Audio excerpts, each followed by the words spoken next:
저는 어제에 이어서 계속해서 교회에 대한 말씀을 좀 나누고자 합니다.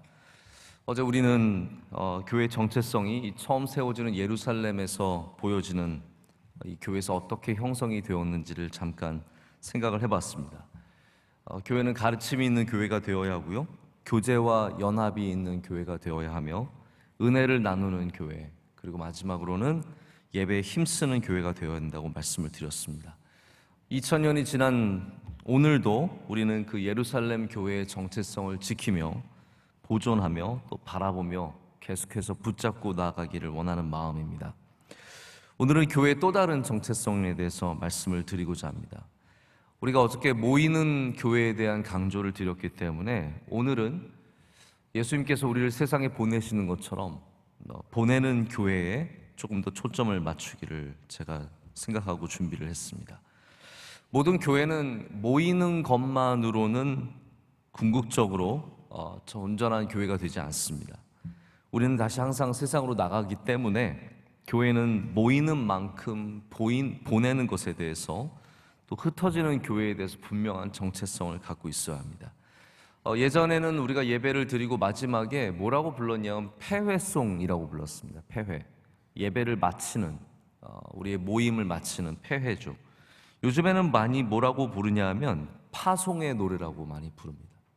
그냥 예배가 끝났다, 우리의 모임이 끝났다가 아니라 이제는 우리가 다시 세상으로 보내져서 거기서 주님을 섬기고 예배하며 하나님 주신 사명을 감당하는 삶을 살아야 한다라고 해서 굉장히 건강한 예배에 대한 의식이 우리 모든 교회 가운데 좀 자리를 잡고 있는 것 같습니다.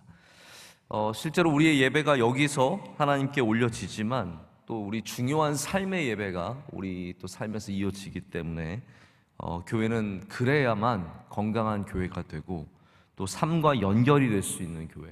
여러분, 반드시 예배는 삶과 연결이 되어야 하고 교회는 우리의 삶과 이어져야 합니다. 할렐루야. 그렇기 때문에 보내는 교회는 굉장히 중요한 의미를 갖고 있습니다. 제가 이 말씀을 준비하면서 조금 더 정확하게 여러분에게 이 말씀을 전달해 드리고 싶어서 요즘에 어떤 논의가 오가고 있는지, 흩어지는 교회, 보내는 교회, 저는 개인적으로는 흩어지는 교회라는 말이 조금 문제가 있을 수 있기 때문에 보내는 교회를 더 선호를 하긴 합니다. 근데 오늘 본문 말씀은 흩어지는 것에 대해서 이야기하고 있어서 제가 굳이 흩어지는 교회라는 표현을 썼는데요, 요즘에 어떤 논의가 있는지 좀 살펴봤는데 제가 아쉬운 점이 몇 개가 있어서 여러분과 그거부터 좀 얘기를 하고 싶어요. 여러분, 원래 모이는 교회와 흩어지는 교회는 대립되는 교회가 아닙니다. 누구는 모이는 교회를 이야기하고 누구는 흩어지는 교회를 이야기하고, 이건 건강하지 않습니다. 모든 교회는 당연히 모여야 하고 흩어져야 합니다. 여러분, 예배 끝나고 여기 계속 계실 거예요? 네. 어떤 분들은 30분 기도하시기도 하고 1시간 기도하시기도 하시지만 우리 삶으로 나가야 되거든요. 그래서 우리가 흩어지는 것을 굳이 보낸다, 흩어진다 말하지 않아도 우리는 당연히 예배를 마치고 우리의 삶으로 가야 합니다. 가서 애들 보내야죠.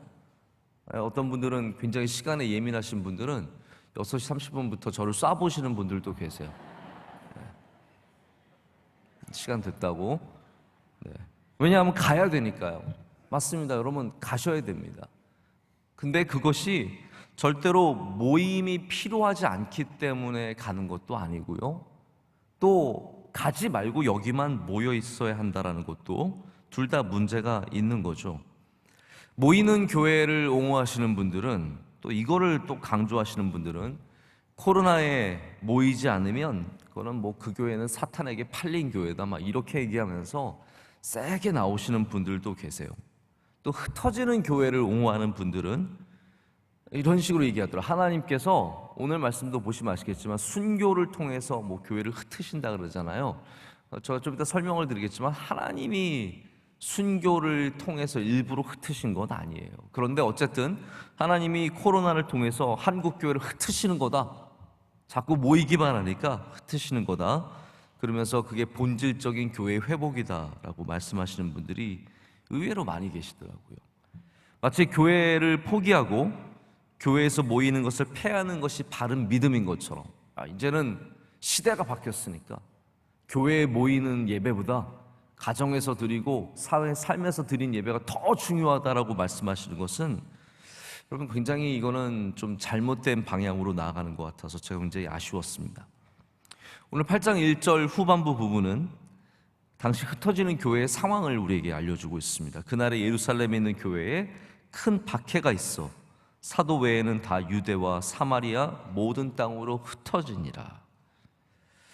제가 방금 전에도 말씀드렸듯이 어떤 분들은 이 흩어지는 교회를 해석하면서 하나님이 모이기만 하는 예루살렘 교회를 싫어하셔서 그 교회를 해산시키시기 위해서 이렇게 하셨다라고까지 설교를 하시거나 이렇게 말씀을 하시더라고요. 여러분, 그거는 흩어지는 교회를 강조하기 위해서 하나님을 거기다 끼워 맞추는 굉장히 위험한 생각입니다. 우선 모이는 교회가 잘못되었다는 전제가 있어야 되거든요. 근데 하나님께서 혹은 사도행전이 예루살렘에 모이는 교회의 잘못된 점을 이야기하지 않습니다. 교회는 잘 모여야 합니다. 할렐루야. 하나님께서 모이는 것을 싫어하시고 쟤는 왜 모이기만 해, 이러한 어떠한 그런 성경의 흐름이 전혀 나오지 않습니다. 하나님께서 모이는 것에 대한 경고를 하신 적도 없으십니다. 여러분, 교회는 모여야 합니다. 그런데 오늘 성경에 흩어지는 상황이 된 것은 우리가 분명히 여기 좀 선을 그어야 하는데요, 하나님께서 사도들을 물론 세상으로 보내실 계획이 있으셨죠. 쭉 보내시고, 근데 그건 예수님의 이미 대사명에도 나온 거거든요. 하나님께서 그러면 교회를 흩으시기 위해서 일부러 스데반을 순교시키셨겠습니까? 전혀 아닙니다. 하나님은 방법이 많으신 분이세요. 할렐루야. 하나님께서 교회가 흩어지기를 원하셨다면, 그게 하나님의 뜻이고 모이는 게 싫으셨다면 하나님에게는 방법이 얼마나 많은데요, 왜 스데반을 하나님께서 일부러 순교를 시키시면서 그렇게 어렵게 핍박을 통해서 흩으시겠습니까? 교회가 핍박을 받은 것은 반대로 생각해 보자면 그만큼 모이는 교회가 힘이 있었기 때문이에요. 모이는 교회가 예루살렘 안에서 능력을 갖고 있고 힘을 갖고 있고 영향력을 갖고 있었기 때문에 그 당시에 있었던 유대인들에게 핍박을 받게 되죠. 그들이 위협을 느꼈고 반감을 느꼈고 조직적인 핍박이 8장부터 시작이 되는 겁니다. 그러나 여러분, 교회는 항상 핍박 가운데도 꽃을 피웁니다. 핍박 가운데도 열매를 맺죠. 우리가 코로나에 별의별 핍박을 받아도 교회는 반드시 꽃을 피웁니다. 그래서 이 핍박이 시작된 가운데도 교회가 여전히 그 기능을 흩어진 가운데도 행하는 것을 오늘 말씀 우리에게 보여주고 있습니다. 그래서 4절부터가 흩어진 교회가 가진 이 복음의 참여의 모습을 보여주고 있습니다. 그래서 첫 번째로 4절 말씀 우리 다 함께 한번 읽어볼까요? 그 흩어진 사람들이 두루 다니며 복음의 말씀을 전할세. 아멘. 흩어진 교회가 여전히 갖고 있는 교회의 정체성이 무엇입니까? 여러분, 어저께 우리가 처음 이야기했던 교회의 정체성이 무엇이었습니까? 가르침을 받는 것이었죠. 복음을 전하고 복음을 받는 것이 우리 교회가 갖고 있는 가장 중요한 정체성인데, 흩어진 교회는 그러면 다르냐? 아니라는 거예요. 흩어지는 교회도, 보냄을 주는 교회도, 보냄을 받는 교회도 똑같이 이렇게 복음을 전하고 말씀을 전하는 것이라는 것을 오늘 말씀을 통해서 보게 됩니다. 여러분, 우리가 다시 세상을 향해 나아가는 것, 예배를 마치고 세상으로 흩어져 나가는 것은 그냥 일하고 혹은 편하게 쉬고 그런 면으로만 귀결되지 않습니다. 교회가 하는 모든 것이 선교라는 말이 있죠. 할렐루야. 교회가 하는 모든 것이 선교다. 우리가 요즘에 많이 말하는 미셔널 처치를 말하는데요, 선교적 교회라고 말할 때, 여러분, 우리가 모여서 예배하는 것이 선교라면 우리가 흩어지는 것도 반드시 선교가 되어야 합니다. 우리가 흩어지는 것도, 나아가는 것도, 보냄을 받는 것도 선교의 사명을 갖고 나가야 된다는 것이죠. 그래서 오늘 우리가 흩어지는 교회를 강조해야 하는데, 보내는 교회를 강조해야 되는데, 그것은 모이는 교회가 잘못되어서가 아니라 우리의 흩어짐이 또 다른 사명을 갖고 있기 때문이라는 겁니다. 모이는 것도 사명 때문이요, 흩어지는 것도 사명 때문입니다. 그래서 모이는 교회를 반대하기 위해 흩어지는 교회를 강조하는 것은 다시 말씀드리지만 절대로 건강하지 않습니다. 우리가 모이는 것도 주의 영광을 위해서, 흩어지는 것도 주의 영광을 위해서 그 가운데 말씀을 전하고 복음을 전하며 주님이 우리에게 맡기신 사명을 감당하는 것, 그것이 바로 흩어지는 교회가 가져야 하는 교회의 정체성입니다. 원래 사도들은 예루살렘에 남기로 되어 있어요. 1절 말씀을 보면 예루살렘에 큰 박해가 있었지만 사도들은 예루살렘에 남고 교인들은 흩어지는 장면이 나오는데, 빌립이, 여러분 잘 아시겠지만 빌립이 그 가운데 가장 먼저 사마리아에 가서 선교를, 하나님께서 주신 이 복음을 전파하는 사명을 감당하게 됩니다. 또한 여기서 빌립은 복음을 전할 뿐만 아니라 성령의 능력으로 말미암아 더러운 귀신들을 쫓아내고 병든 자들을 낫게 하는 복음의 능력을 이 땅 가운데 나누게 되죠. 여러분, 지금도 교회는 우리 안에서만 성령의 능력을 갖고 살아가는 것이 아니라 교회 바깥에서도 성령의 능력으로 살아가게 됩니다. 여러분, 절대로 우리가 오해하지 말아야 될 것은 하나님의 능력이 우리가 마치 테두리를 치고 이 안으로 들어오면 하나님의 능력이 나타나고 저 밖으로 나가면 사탄이 공중 권세 잡은 자가 잡고 있는 게 절대로 아니라는 거예요. 하나님의 백성이 가는 곳마다 하나님께서 우리와 동행해 주시고 주의 능력을 나타내 주시고, 그래서 여러분이 가정으로 들어가면 가정에 성령의 능력이 있고 직장에 가면 직장에도 성령의 능력이 있다라는 거예요. 저는 오늘 바라기는 우리가 흩어져야 할 텐데 빌립처럼 나아가셔서 하나님의 능력을 이 땅 가운데 이루며 살아가는 저와 여러분이 되기를 원합니다. 현재 하와이 열방대학이라고 우리가 부르는 예수전도단 선교학교가 있지 않습니까? 그 선교훈련센터의 장인 미국 목사님이 계세요. 그분이, 제가 말씀을 전하는 걸 우연히 듣게 되었는데 이분이 이런 간증을 하시더라고요. 아내이신 사모님이 독일 분이시래요. 근데 이분들이 오래전에 우리가 어떻게 하나님께 쓰임을 받을까 이런 것을 이제 하면서 스리랑카를, 제가 기억하기로 스리랑카인데 스리랑카에 가게 되었는데 저녁에 집회가, 큰 집회가 있은 다음에 그날 강사로 서신 목사님이 이 목사님 부부의 존재를 전혀 모르는데 기도를 하다가 갑자기 이렇게 얘기했대요. 오늘 여기 병자가 한 명, 등이 굽은, 아주 심하게 굽은 병자가 있는데 이분을 위해서 독일 사람이 기도를 할 겁니다 라고 하면서 선포를 하셨대요. 그래서 그 말을 듣는 순간, 여러분, 스리랑카에 누가 독일 사람이 그렇게 많겠어요? 그분이, 그 사모님이 갑자기 깜짝 놀란 거예요. 자기는 기도도 할 줄 모르고 능력도 없고 이거 어떡하나, 큰일 났는데 라는 생각을 하는데 등 굽은 사람을 결국은 이 독일 사모님이 기도를 하게 된 거예요. 기도를 하면서도 자기는 영어로 기도를 해야 되는데 이분은 영어를 한마디도 할 줄 모르는 분이에요. 그래서 그냥 기도를 했대요. 하나님 낫게 해주시고, 막 뜨겁게 정말 힘을 다해서 뜨겁게 하나님 간절하게 기도를 했는데, 놀라운 건 뭐냐면 기도를 마치고 보니까 이 등이 굽어있던 분이 딱 펴져 있던 거예요. 그래서 막 자기 신이, 여러분 그거 아시죠? 이렇게 고침을 받으면요 춤이 나와요. 이렇게 막 춤추는 게 나와요. 우리 원로 목사님 앞에서 괜히 춤 추시는 게 아니에요. 이게 기쁘면, 저는 아직 그거를 못 하겠어요. 이게 저는 아직 기쁨이 적은 거예요. 이제 문제가 많아요. 네. 앞에서 춤이 나오는 거예요. 그래서 그분이, 등이 굽었던 분이 펴지고 막 춤을 춘 거예요. 그래서 이 사모님이 충격을 받은 거예요. 하나님이 여전히 역사하시는구나. 우리 현대인들은 우리의 수준에서 생각을 많이 합니다. 그거는 옛날 이야기고 성경에 있는 이야기고 우린 병원 가서 고쳐야 되고 약 발라서 고쳐야 되고. 아닙니다. 하나님께서 우리 고쳐주실 줄로 믿습니다.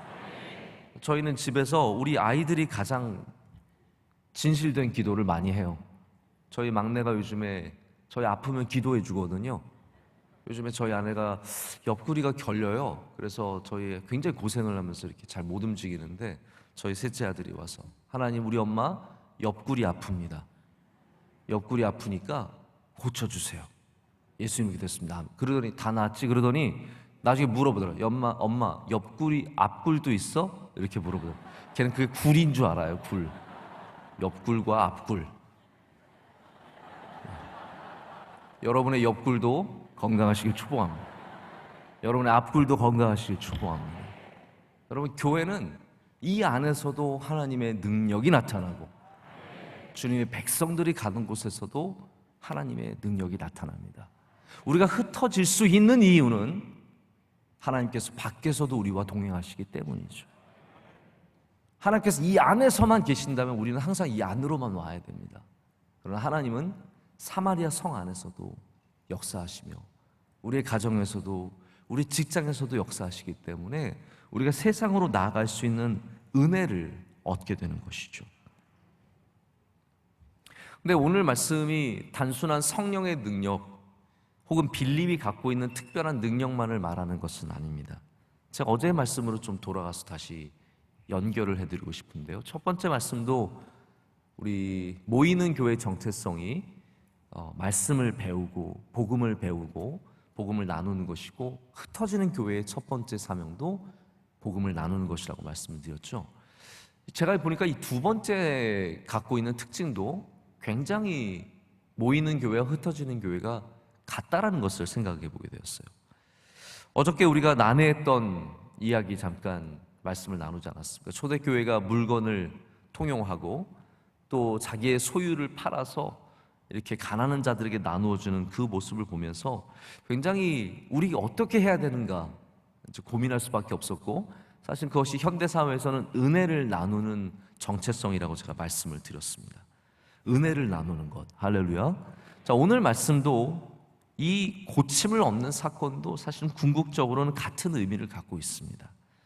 모이는 교회가 이렇게 물질을 나눠서 은혜를 나누는 모습을 모델을 보여줬다면, 우리 흩어지는 교회는 하나님의 은혜를 이 땅 가운데 흘려보내주고 하나님의 고치심과 하나님의 역사하심을 이 땅 가운데 보여주는, 여전히 마찬가지로 은혜를 나누는 일들을 감당하게 되는 것이죠. 할렐루야. 여러분, 우리가 이 땅에서 해야 할 사명이 바로 이겁니다. 하나님의 은혜를 나누는 것. 여러분, 가셔서 오늘도 하나님의 은혜를 나눠주세요. 용서의 은혜를, 인내의 은혜를, 섬김의 은혜를, 누군가 아플 때 그를 위해서 기도해주는 은혜를 나누실 때 우리가 흩어진 교회의 사명을 감당하게 되는 겁니다. 그래서 교회가 이 세상의 병든 자들을 돌보는 것은 그것이 이미 흩어진 교회의 사명을 감당하는 겁니다. 이 세상의 연약한 자들을 돌볼 때 이미 흩어진 교회의 사명을 갖고 있는 것이고, 하나님이 주신 생명의 은혜를 나누는 일들을 감당할 때 하나님께서 모이는 교회와 흩어지는 교회의 영광을 함께 받으실 줄로 믿습니다. 그래서 제가 반복해서 오늘 여러 번 강조하지만 제가 일부러 이렇게 강조를 드리는 건데, 모이는 것을 반대하고 모이는 것을 폄하하고 모이는 것을 약하게 하기 위해서 흩어지는 것을 말하는 것은 비성서적입니다. 우리는 당연히 모이기 때문에 당연히 흩어지는 것이고, 이것이 함께 건강하게 자리를 잡아야 합니다. 히브리서 10장에 이런 말씀이 있죠. 서로 돌아보아 사랑과 선행을 격려하며 모이기를 패하는 어떤 사람들의 습관과 같이 하지 말고 오직 권하여 그날이 가까움을 볼수록 더욱 그리하자. 아멘. 여러분, 세상이 어려워질수록 모이기를 패하는 어떤 사람들의 습관과 같이 모이기를 즐거워하지 않는다는 거죠. 우리는 모여야 합니다. 할렐루야. 그러나 우리는 똑같이 흩어져야 합니다. 근데 이게 굉장히 성경적이에요. 우리는 모일 때마다 흩어졌습니다. 당연하죠. 주일날 모였지만 다시 여러분 보냄을 받았고, 오늘 새벽에 모이지만 보냄을 받았습니다. 모여서 안 흩어진 적은 단 한 번도 없습니다. 그렇기 때문에 교회는 당연히 이 두 가지 일들을 이어가야 합니다. 오늘 마지막 한 가지 말씀만 더 드리고 말씀을 맺겠습니다. 오늘 말씀의 끝을 보면 뭐라고 되어 있습니까? 사마리아 성에 뭐가 있었다고요? 큰 기쁨이 있었더라. 아멘. 여러분 가정에 뭐가 있어야 합니까? 큰 기쁨이. 여러분의 일터에 뭐가 있어야 합니까? 큰 기쁨이.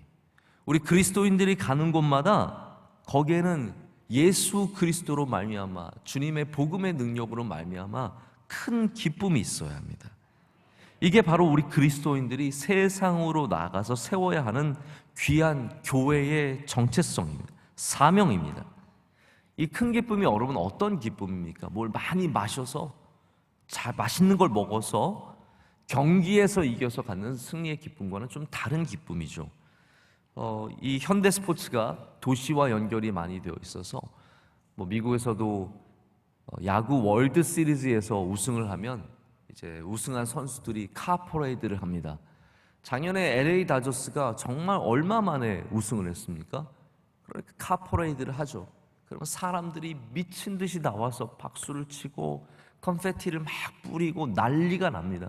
사람들이 마시기 시작하고 놀기 시작하고 환호하고, 그러다가 때로는 이 열정을 못 이겨서 폭동이 일어나기도 해요.